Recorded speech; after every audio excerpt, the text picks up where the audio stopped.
Alright, so welcome to the little intro to command line workshop.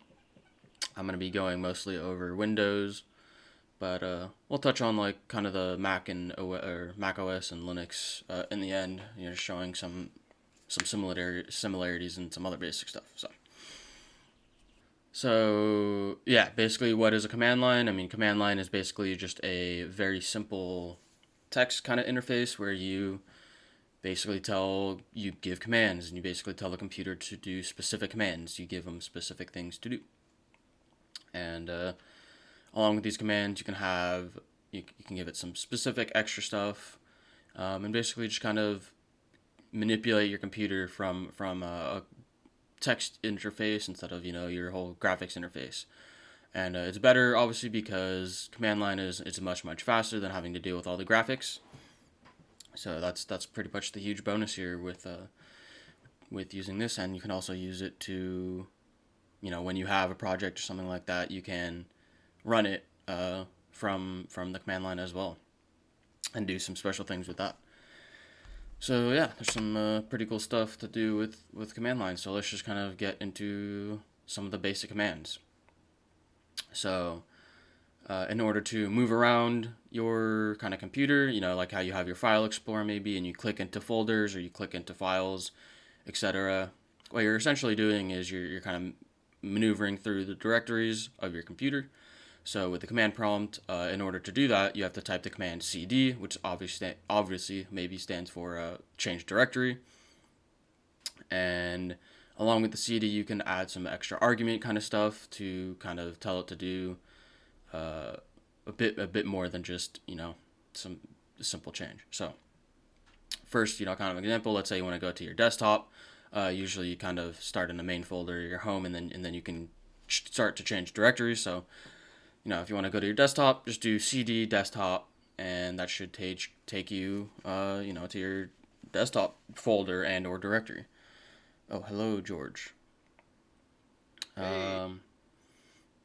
So yeah, pretty simple. Just you kind of type cd and then kind of the destination of where you want to go to, and you can type multiple hierarchies. So if you want to go to a specific folder or a specific file in a couple folders deep, you can do cd and then type out the whole name using the /. So just to kind of show here on the little picture, the files you're in, the files that it shows you're in, the file path, it uses the /, and the little arrow kind of caret guide denotes that it's the end of the path, and that's where you're kind of typing your commands. And then when you type the command, you use the /, at least for cd. So just to kind of show an example, I guess live, I want to go to desktop, maybe my school folder. Actually, I'm in the wrong drive, but yeah, I'm in the wrong drive, so let me show that first. So if you have multiple drives, it's pretty simple to kind of switch to your drive. As you can see right now, I'm in my C drive, which is just where I have my Microsoft operating system running.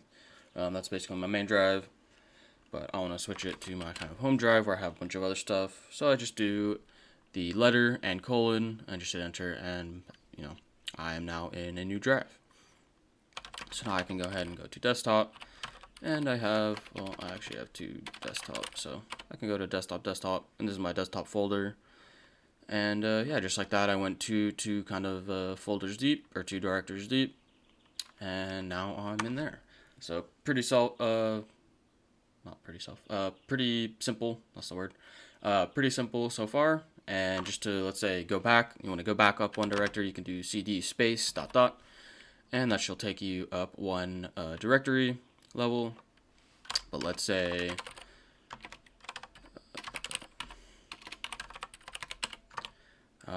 you maybe want to go back multiple levels, you want to go back 2 directories or more, you can do cd ... and then you just add a /, or sorry, a /, and then you ... and I've gone back up 2. And then you can do that for as many, so just add as many dots and // as necessary. And yeah, so let's say you're deep, and so we'll go back to here. You want to go back to your root, you can just do cd and then /, and that'll take you back to the very root or the very home place of your path, basically the starting point. So pretty simple, just kind of maneuvering and searching through, going around your computer paths and stuff like that.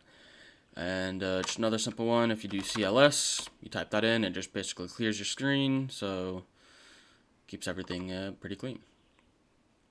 So let's say you're in C, you want to change directory, but let's say there's a whole bunch, you can do CD, and you can even start to hit tab. So I have to do CD space and then start to hit tab. It'll start to basically go through some of the options, or basically all the folders I have in this path. So, you know, let's say I want to go to maybe desktop or downloads, I can even do CDD, and then I can go from there, and that'll give me the options with D. And it'll just kind of cycle through all of those. So that's pretty fast. So instead of being super slow, you can just do this, boom, desktop, okay, boom, desktop. And yeah, I mean, it's pretty fast, pretty cool. So tab is a pretty helpful thing. And if you want to exit the command line, you can just do the exit command. So you obviously just type exit, and it'll basically just close it, which I'm not going to do for now, just to keep it open. But yeah, that's pretty much directory or navigations of directories. And now to get into a bit more of the good stuff. Oh, so if you want to now view stuff in whatever path you're in, if you want to see what else is in there, you can, if you want to view the contents basically of your directory, you can do the dir command, dir. And along with this, there's arguments you can put similar to CD, where you can view contents of specific directories and stuff like that. I'll get into that. But first, just to show you, you know, directories, or just to showing the contents of directory, let's go to my desktop and maybe there. And you can do tab multiple times, so I just, you know, put that there. Now on my desktop, and this is my desktop folder, I just type dir, and here's basically all my stuff for my desktop. So I have basically all these directories, which is just, you know, kind of basically another term for folders, right? So pretty much all these guys are my folders, and this is all I have inside of my desktop folder. And it shows how many files I have. I don't have any files. These are all folders, so there's 0 bytes. But then I have 21 directories that leaves me with, you know, a bunch of bytes left. I have a bunch of free bytes still left. And let's just go into one to kind of show again.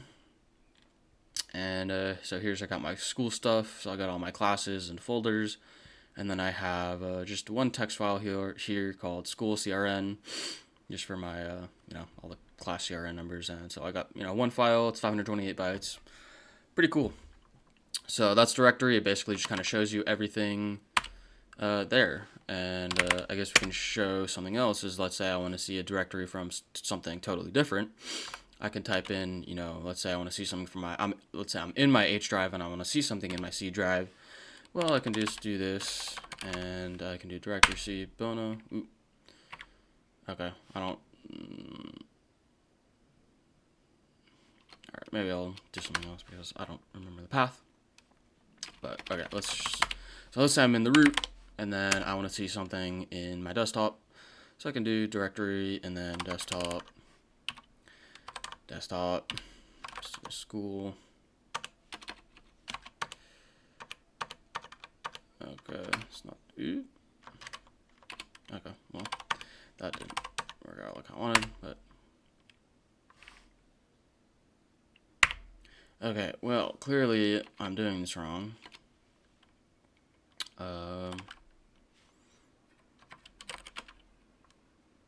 But yeah, I don't know. It should work. I'm not sure why. But I'll show another example of that later. But anyway, you can basically view a specific folder like that. Anyway, moving on. I'm going slow. Okay, let's say you can view directories. Now let's say if you want to make one. So you want to make a folder. So here again, actually let's go to my desktop again.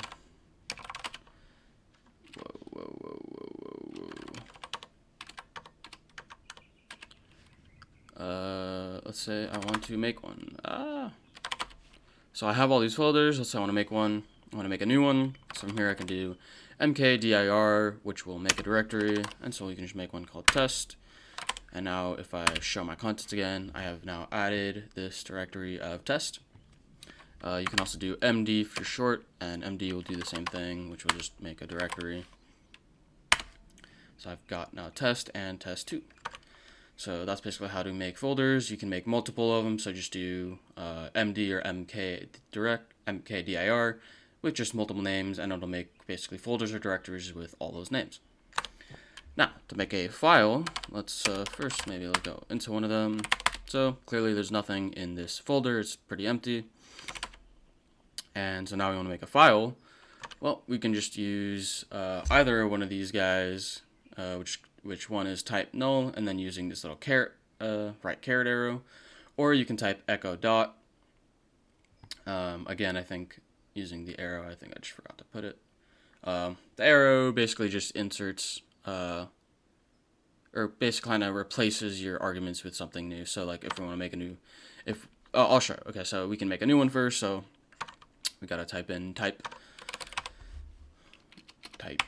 null, and then we can do a text file. So if I want to make a text file, I can do that, and now we have a text file which has 0 bytes, completely blank. Now if we go ahead and do echo, and I make another file, okay, so you do need these guys. So I do need the little caret. So if I do now that with the caret, I have now made a second text file called text2, but it has 3 bytes in it. So when you do echo dot, it doesn't make it completely blank. It leaves it with 3 bytes of something. I think it's just a new line. So I prefer to use type, NUL, and then again use the little caret. Let me just go ahead and change that real quick.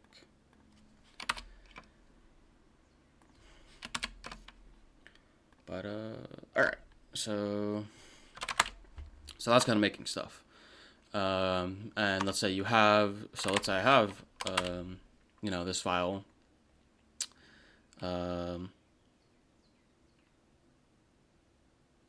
Yeah, and I want to show the contents. Let me add stuff to it real quick. Also, you can just, since I'm in here, I can just open this text file by doing that, and I'll open it up. And I'm just adding stuff. Alright, now if I type, and then I get my file name, it shows me the contents now of my text file. So I just went through, made a file, and then I just opened the file, added some text in there real quick, and just using type, you can use type to basically display the contents of the file.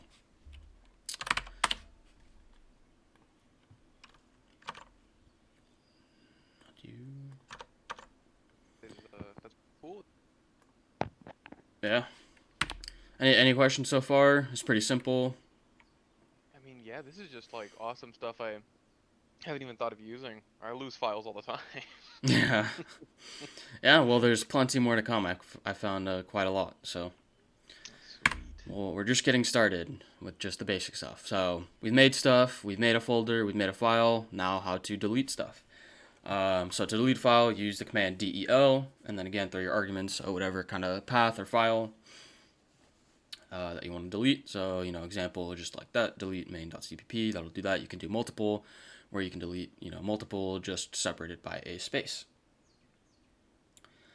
So there's a little image there, kind of shows it, and again, to now remove a folder, we use a different command, which is rmdir, or for short, you can use rd.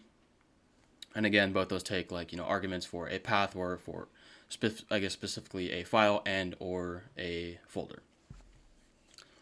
So again, you can also do one folder directory, or you can do multiple folder directories. So let's go back. And so we have both test and test2.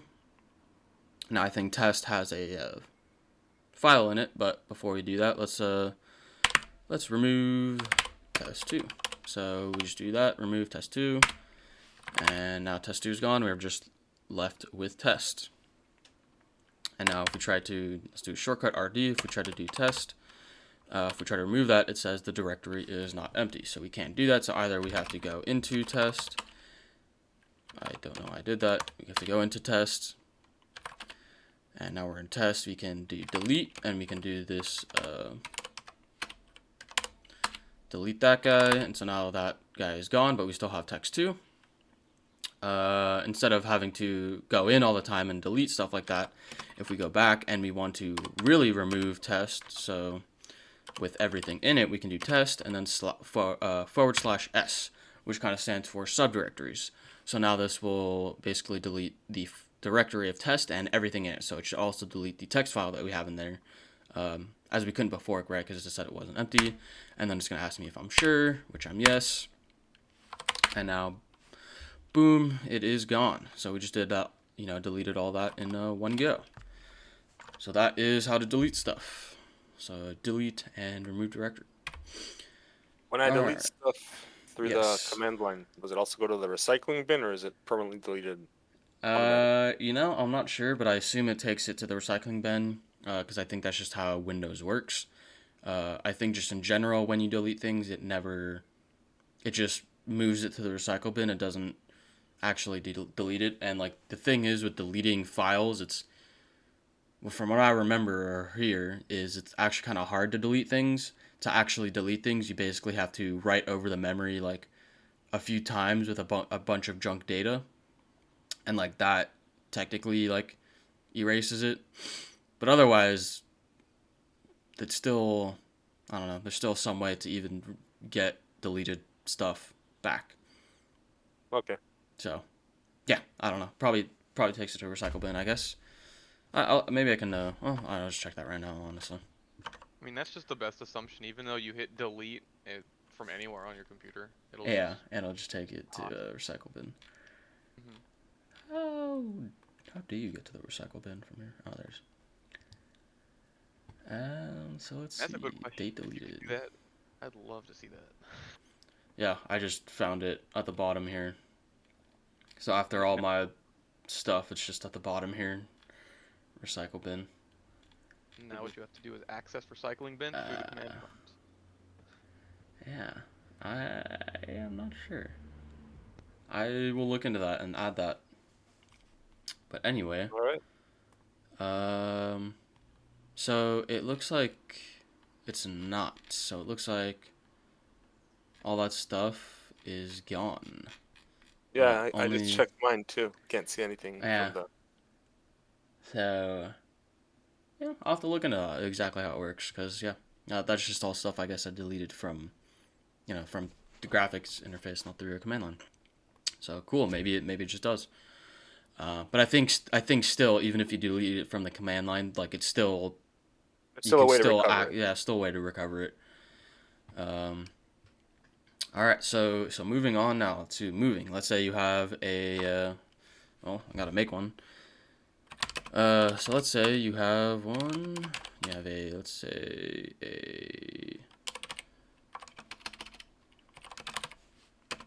you got a text file, let's call it output.text.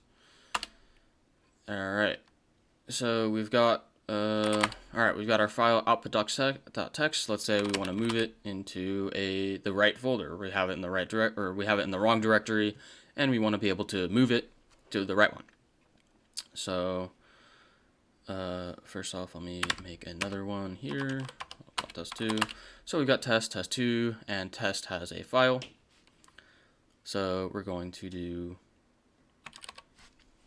let me just make sure here.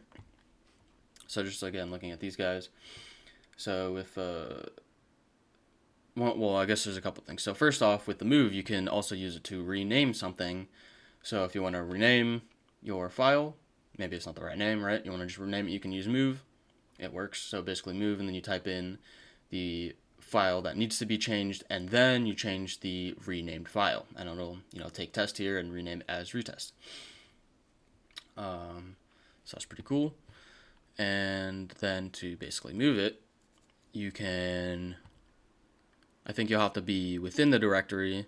So, but we can move it. So we want to move test.txt, and you can move it to a completely different place. So let's go into test here, and we want to move. Well, first let's see what I named it again. Okay, I named it output. So we're gonna move output.text. Let's just first rename it. We'll do rename.text. And there we go, it says it moved. And if we show it again, now that file is just called rename. So now if we want to move it to a different location, just do similar thing, rename.text. And then let's say we want to do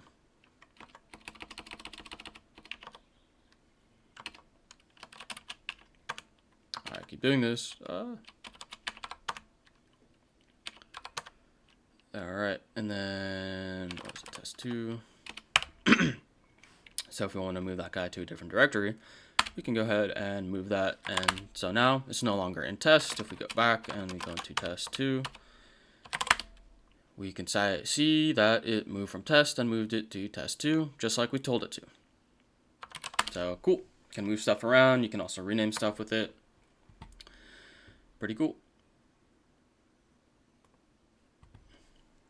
And there's also another command to rename stuff. So if you want to just rename it, you can use move, or you can use ren or rename, I think, to rename it. So just to kind of show that. So again, we have output or rename. So we can do rename text, and again to something. Boom. Or I think you can even do rename. Let's see. Well, that's not gonna work.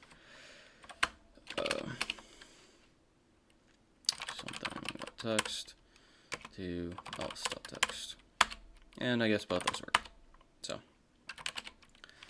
you can do ren or rename. There's a lot of shorthand stuff like that. So yep, that's just some renaming stuff. If you want to maybe copy a file, you can either copy it into the same directory, or you can also copy it into a different directory. So let's say we want to copy else.text. I have to give it a name. So we'll do else2.text, and now in the directory we have basically made a copy called else2.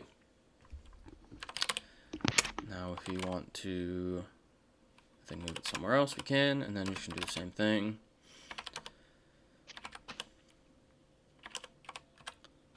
So let's say we want to copy it into our other folder. We can go ahead and do that.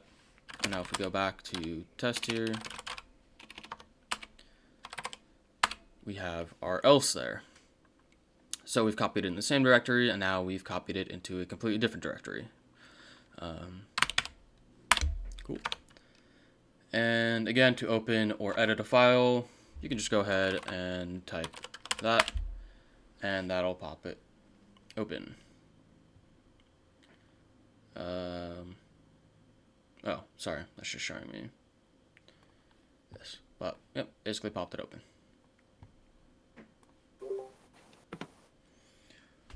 Hey, Jeff. Hey, Ethan, how you doing? Doing alright. Just showing some commands. Alright, that's pretty much the basic stuff. Changing directories, manipulating around, adding files, adding folders, adding directories, and kind of deleting them. And also renaming them or copying and moving them. And with that, are there any questions so far? Any things to clarify? Nope. Cool. All right, we will now get into the juicy stuff. All right. So just some more things with using the dir command. Like I kind of showed before, you can show a directory of a completely different path, even one you're not in. So if you're in one drive and you want to see something in the other drive, you can go ahead and do that by, just adding that argument there. So dir space and then the location. So let me go ahead and try to show that again. Let me make sure. Drive. I'm not sure why it didn't let me do that, but I'll try it. Maybe it's C, not CD. I don't know why I was typing that. Also just do I say it? Where do I say it? Yeah, I'll get to that in the next one. But all right, to show one, we can do C. So in my C drive now, I'm going to go to users and me. And now here's all my stuff from a completely different path file. So I'm in H, and now I can just use dir to show the contents of C. Cool thing is you can also do this similar thing with CD. So if I want to, change to a different path, instead of going path by path, I can just give it the path destination, and that does not work. Okay, maybe it doesn't work. What?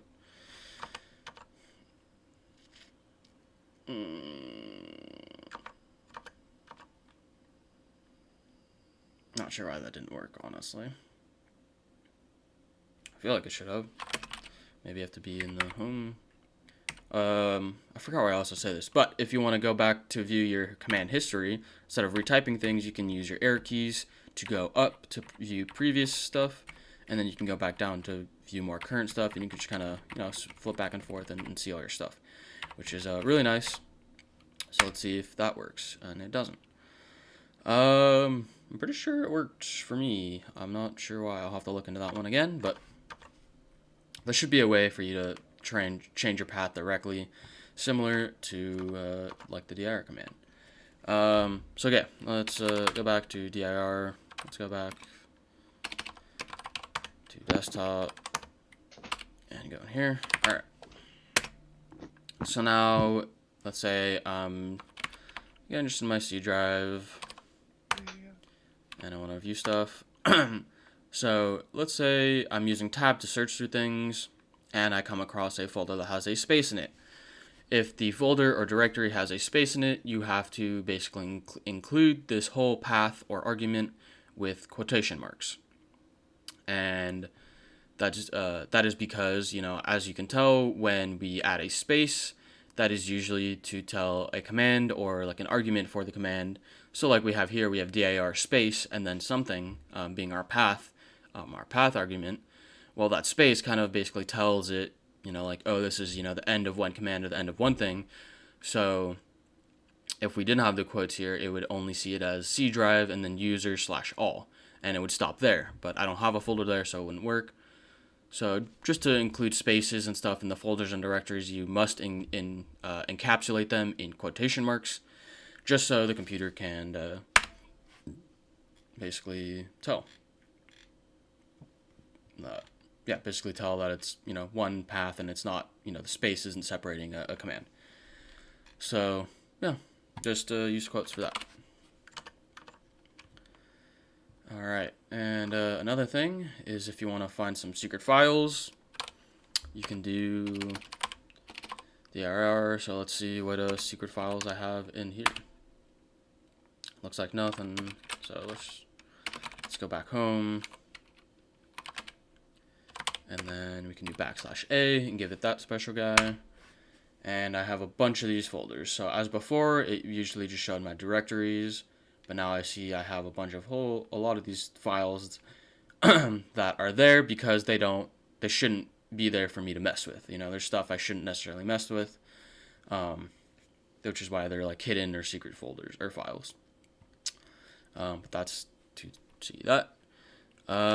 If you want to, now let's say you are in here and you want to see, now let me go one more. So here, I have a bunch of folders, but I also have this one text file. So now if I want to see basically, specifically only some certain file, like I don't want to see the folders, just certain files, I can use the star, which is like the kind of all or fill in, and then I can do .text, and this will basically find everything that has .text and return that. So I have my one folder here called schoolcrn.text, and it returned only that type. So let's go into, let's see which one probably has, I think physics maybe. So let's see what we've got in here. So we got some PDFs and some zip files. So if I only want to see my PDFs, let's see, I can do dir.pdf, and that returns all the PDFs within my directory here. So pretty cool, super helpful for finding something specific. You have a whole bunch of images, maybe it's like images, text files, like, videos, all that stuff mixed up. Pretty nice way to just kind of, concise your search into only, maybe the images or whatever. But yeah, that's pretty cool and handy. So some more stuff with directory. You can find secret files. You can find extensions, like file extensions, like .cpp, .text, .image, .png, .jpeg, etc. You can do all those. And then you can also, you should be able to do direct path stuff, either with dir or cd to show the contents of a direct path, or potentially change into a direct path. But again, not sure how that worked. All right. Some other simple stuff. If you want to just launch a program, you can just do the program name, or if you know the exe file, you can just do the program.exe, and that will, launch and start that program. So, a pretty basic program is Notepad. That comes with all Windows things. So if I just hit Notepad, it just opens up Notepad just like that. Now, as you can see, I have a black background with green text, and if I want to mess around with this, you can just type in color, and then type in 2 hex values.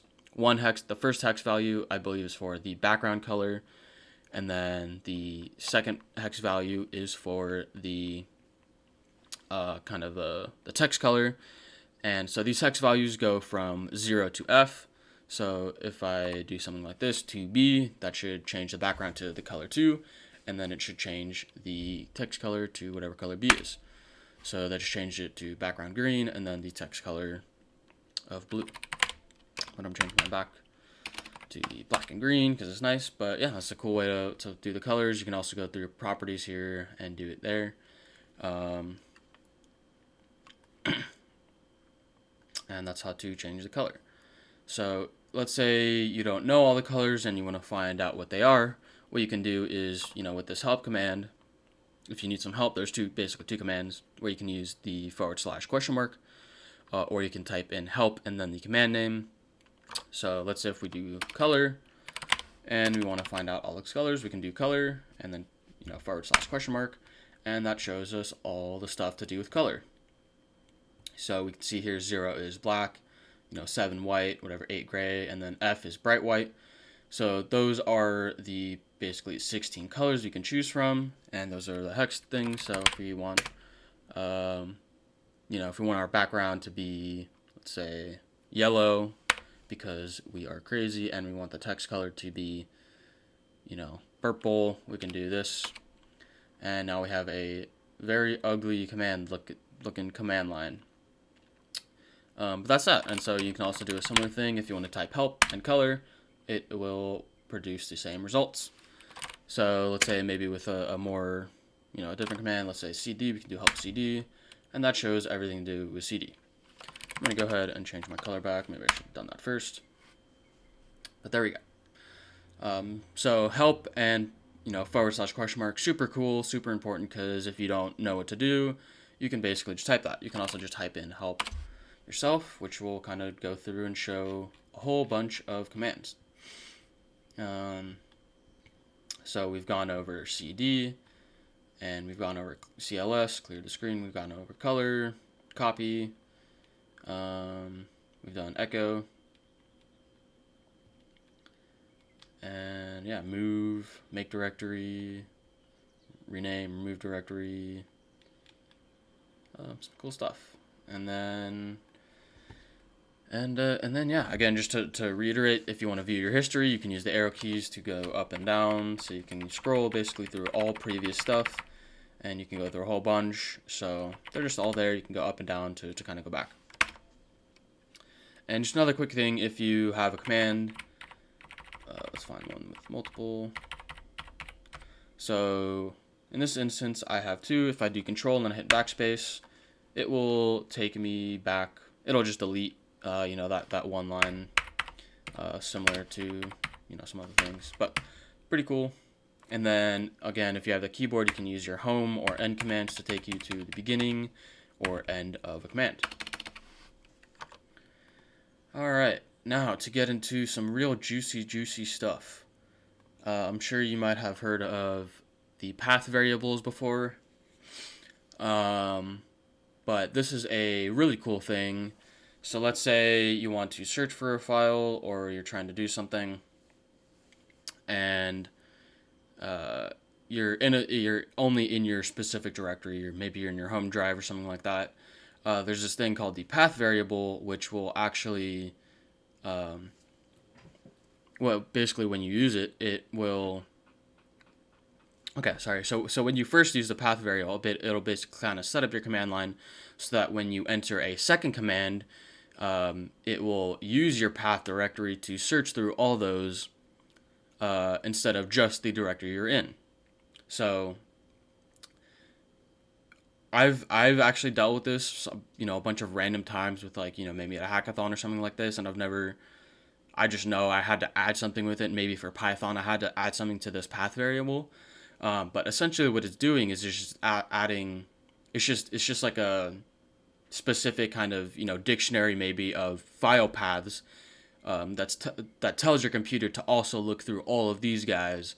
So just to get there, if you go to your Windows settings, and then in your I think it's in your display and your basic settings like that, in the About section, you can go to Advanced System Settings, and then from there you can click the Advanced tab, and then it should show environment variables there, and that should pull up this little window where you can edit it. And so basically what we can do with it is add specific paths or specific directories to this variable, and it'll add to this dictionary where specifically with the command line, it'll use it to also search that path. So maybe, I don't know if that was a little confused. Does that kind of make sense? Kind of. Okay, so I'll go through an example, but just to reiterate, so basically this path variable is just a variable that has a whole bunch of directories or a whole bunch of paths, and basically what you do is you type path, and then that kind of sets up the environment around it to use these variables, and then when you enter a command, it will include all these extra paths from this path variable. So, oh shoot, maybe I think I forgot to add an example for this. Let me see if I can do one. So if we type in path, this is basically all. This is basically my path variable here. So these are all of the special directories or paths that I have in this variable. And now that I've done that, it will set it up so that when I use a command now, it will include all of those directories. A link, kind of. Yeah. So basically, instead of me only being in the specific path I'm in, so like desktop, school, physics, it will include it. Now, I think I skipped over this one a bit, so I forgot what command I was supposed to use.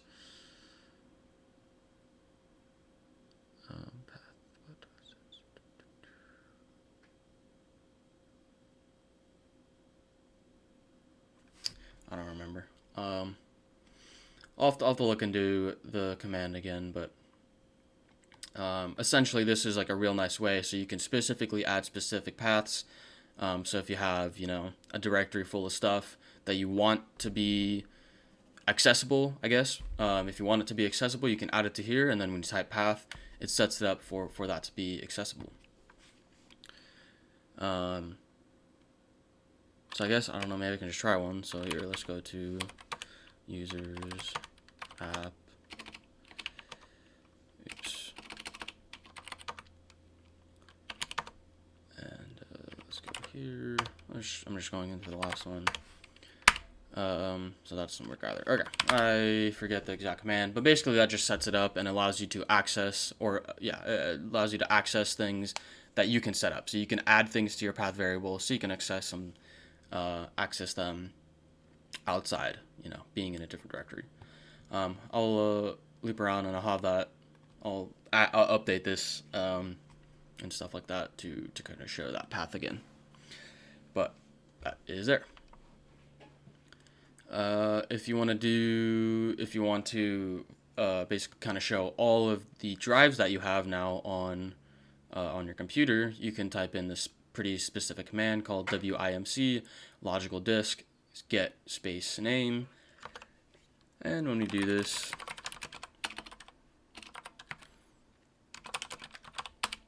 it just basically lists all my drive names. So I have 3 drives, one named C, one is named F, and one is named H.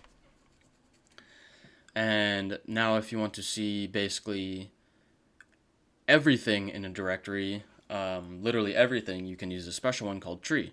And this will show you the whole hierarchy. So it'll show the folders, it'll show the folders within folders, it'll show the folders within folders within folders within folders, and basically all that stuff. So I'm going to go back one, and I'm going to show basically my school here. So here's my school. Here are all my folders. I got all these ones. These first ones are my folders, and then I've got some folders within folders, and then I've got some folders within folders, and it just shows the whole tree, the whole hierarchy of that thing. And so now it's just a nice visual representation of all that. So I can see all that Go stuff, and you can even use this for your home, but I'm not going to do it because there's going to be like a bajillion files. Yeah, that's what I did under like an infinite loop kind of thing. Yeah, so just to show that, I mean, I can type it, but it's just going to go on forever and ever and ever and ever. Yeah. So you can do Control-C, and that should end the command. That should stop the command. So with any of these commands, if it's like going on, you don't know how to stop it, Control-C, and it should quit out. So did that work for you? Did that stop your madness? So there you go. And another cool thing, so going back to that little caret, the little right caret, that basically will replace whatever the file is with this new stuff. So like we did type null, and then we added that file, like we used type null to add a file. Technically what that does is it replaces, nothing, I guess, with that new file. But if you did it again with that same file, so kind of just to show, let's go to my desktop again, my school. So again, let's see what we got in here. I'll just make one. So if we do type null, and then we use this one right caret, it will create this text file. All right, so we've got that text file in there now. But now if we do this again, and sorry, so yeah, that's just how to make one. And if we were to, I'll show that later with another one. But if now let's say we want to append to this file, we can do this, and then do text.text, and then that appends to the file. Now that didn't do anything because I just did type null, but let's say we want to add this to our test.text. We can do that, and now we can type test.text, and it added that stuff to the file. So it appended that stuff to the end of the file, and there is that. Yep, so that is the 2 different carets. Basically one just replaces it. So here, just to kind of show that, since we have add this, let's say delete this, spelled wrong, and then if we do that, and then show it again, it just replaced the whole file with all that stuff. And so even if we do this again, if we show all that stuff, I didn't mean to do that.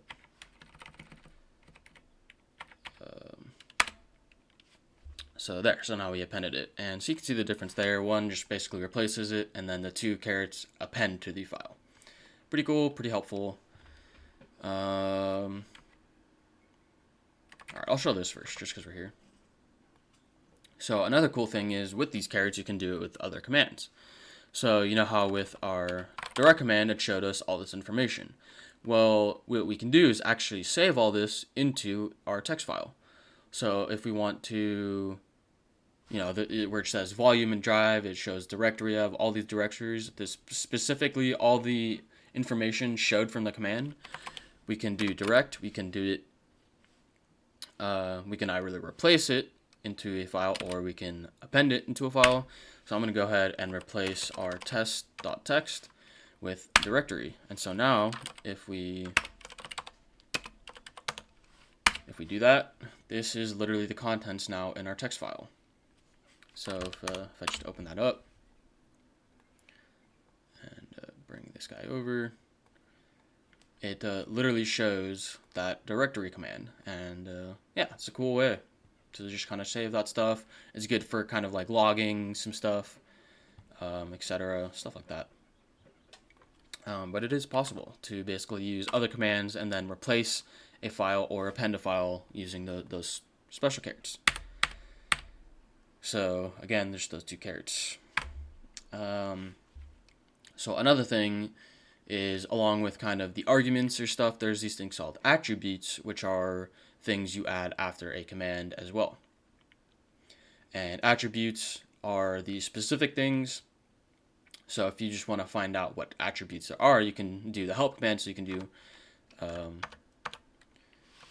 attrib and then /, and that brings up all the stuff you can do. So plus will add an attribute, minus will clear an attribute, and then there's all these kinds of attributes. So to show our test, since we have that test one, we can go ahead and see what attributes are on that text file.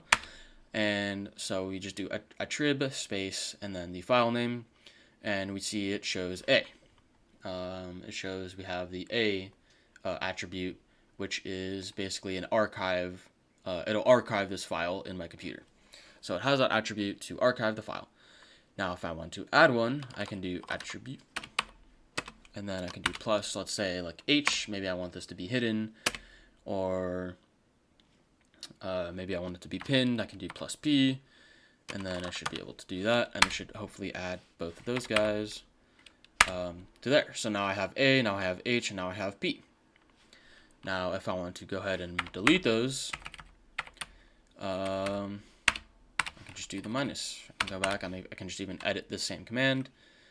And also maybe I should have mentioned too, you can also use control with the arrow keys to go back one by one, similar to like using backspace. It just basically goes from, command or whatever separated by a space basically. And then I can go ahead and delete those guys. Now we're back to normal. So that's how to manipulate and change kind of attributes. So you want a certain file to be read only, you want it to be a hidden file, you want it to be a system, etc. That's basically that. And you can go ahead and kind of manipulate those guys. Alright, we kind of showing the logs and stuff like that. And now moving on to another one. This one is called xcopy. So first, let's just show, I kind of showed that a quick bit with copy. But if we go to help, here is all we can do with copy. So we can only have certain functionalities with this copy command, and I think we can't, and just like with delete or remove directory, I don't think we can copy things that have stuff in it. So if there's a folder in it or if there's a file in it, we aren't able to copy. We are only able to copy certain files and stuff like that. So what xcopy does is it basically adds a whole bunch more stuff. So here's all the stuff for xcopy. There's just a bunch more stuff. And the one we're looking for is this, again, this /s, which will copy the directories and all subdirectories of it, except empty ones, I guess. So let's clear this. Again, what do we have in here? So we have test.txt and text.txt. All right, let's go. I'll just make another directory, and then I will move these guys into test. Text. So I got test and text. And then, so if we go into test here, hopefully I should have both those files. So I moved them in. So let's say I want to make a copy of it. Well, we can do xcopy, and then we can do test, and then /s. And then we want to, where do we want to put it? First off, let me make another directory called test2. Okay. So first off, I just move my folders into the test. So I have 2 text files in test, and I want to make a copy of that into test2. So we can do xcopy, and then we can do test into test2, and then /s. And that moved both my files into test. And so now if we go into test2, I have both of those files now. So you can just do a bunch more things with xcopy. And again, to view all the stuff, you can use the help commands to do that. All right, and I think that pretty much covers most of the Windows stuff and most of the more important stuff for, being, setting up for our GitHub, which we'll be using Git Bash, which is strictly command line. So it's good to kind of know and practice kind of all these things. So we know how to change our directory, we know how to maneuver through our directories, we know how to add directories or folders, we know how to add files or make an empty file, we know how to delete files, and we know how to remove directories or folders, we know how to move directories or folders, we know how to rename directories or folders, we know how to copy directories or folders, and then we know, xcopy and some of this other stuff. And those are some pretty good stuff to know that'll really prepare and make you comfortable with using Git Bash. As Git Bash, there are quite a few more commands to know for that. So hopefully that was pretty helpful for the Windows. I can go over the Mac stuff, but just to ask, does anyone here use a Mac or Linux? I know you do, Jeff, but anyone here? No. Anyone else here? Okay, because all I basically have is kind of these 2 slides here, but for Mac OS and for Linux, they basically use a bash shell, I believe so, that they both do, so their commands are different than the Windows. So here's just a slide going over the very similar commands and what they do to What's Windows. the difference between command prompt and PowerShell on Windows? Good question. I believe, okay, Jeff, do you know this answer? Is PowerShell, is that a bash shell? No, it's different. Okay. I'm not too sure. I didn't think about that, but I can add that as well. Maybe I'll look into that. But anyway, just I guess for this, maybe stick with the command line for Windows, and then if you ever use a Mac or if you ever use a Linux machine, they use bash shells. And so their commands are just a bit different.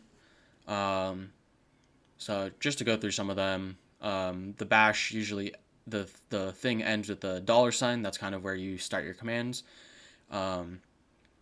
So just some commands to print the directory you're in. You can just do pwd. That'll print the working directory. Should basically show you just the directory you're in. As it doesn't show, maybe I should have said it doesn't show your whole path like it does in Windows. So, here it shows my whole path, right? Desktop, school, test2. It doesn't do that with the bash commands. Maybe there's a way to set it up, but from what I know, it doesn't. So that's a way to show the directory you're in. If you want to change directories, it's going to be the same thing as Windows, actually. So it'll just be CD as well. However, to list your directories to see what directories are in there, instead of using dir, they use the ls command. And that'll do the same thing, which will show all the directories, folders, files, and stuff in that as well. To create a file, instead of using like type null or echo like we have, to create a file, you just use touch.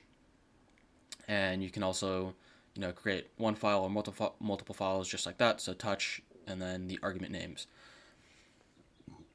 Now, so for deleting, instead of things we'd use for window like delete, del or rd, right, or rm3, you just use rm, and that'll basically remove stuff.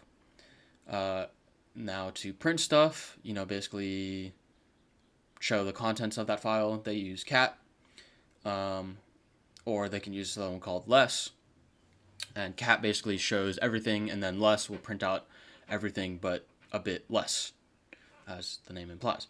So that's similar to like the echo command that we have used in Windows.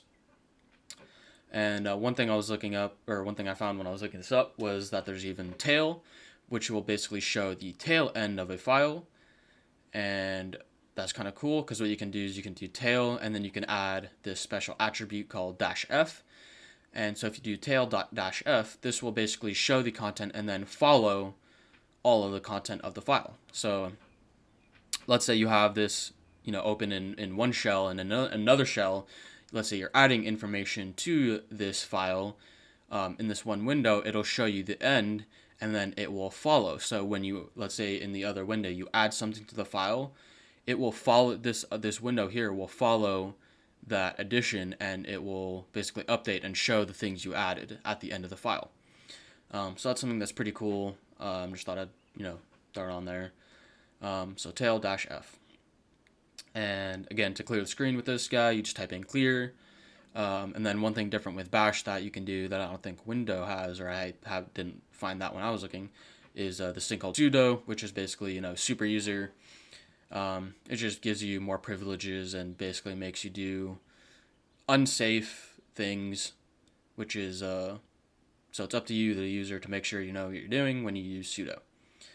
Now, as for the help and manual stuff like that, you can type in man and the command, and that's similar to our help command in Windows. And just a couple other flags or attributes that are different than Windows is there's -r, which is the recursive.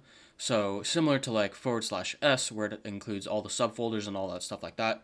This is basically what -r does, is it includes all those subfolders and all that stuff. It recursively adds that to the command.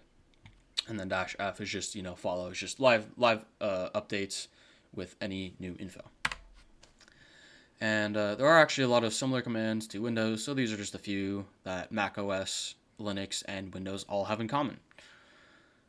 So yeah, that pretty much covers it for some of the basic commands. We went through quite a bit. Were there any kind of questions, comments, clarifications?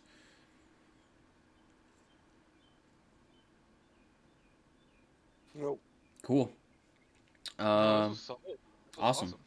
Yeah. Yeah. Thank you very much. Yeah, of course. Yeah, I found quite a bit when I was looking it up, so it's pretty nice. So again, just to kind of go over what we covered, hopefully you should be able to know how to change your directory, how to maneuver around, how to navigate around your computer, how you can change drives, how you can search through things with tab, search through directories through with tab, and then of course you can make directories, you can make folders, you can delete directories, you can delete folders, you can delete files and stuff as well. And yeah, you can change your colors of it, you can customize it. I'll have to go through that pathing again, but yeah, you can see all your drives, you can see your tree, you can show all that stuff. You can log stuff to a file, and you can do a bunch of copying and moving and stuff like that. So yeah, I mean, hopefully that covered enough, and I think a lot of those commands will be very, very helpful for GitHub. When we do that next week, we'll start that guy next week. And yeah, hopefully that makes you a lot more comfortable when you start with Git Bash. And yeah, that will be it for this workshop. So thank you for coming. I'm going to end the recording.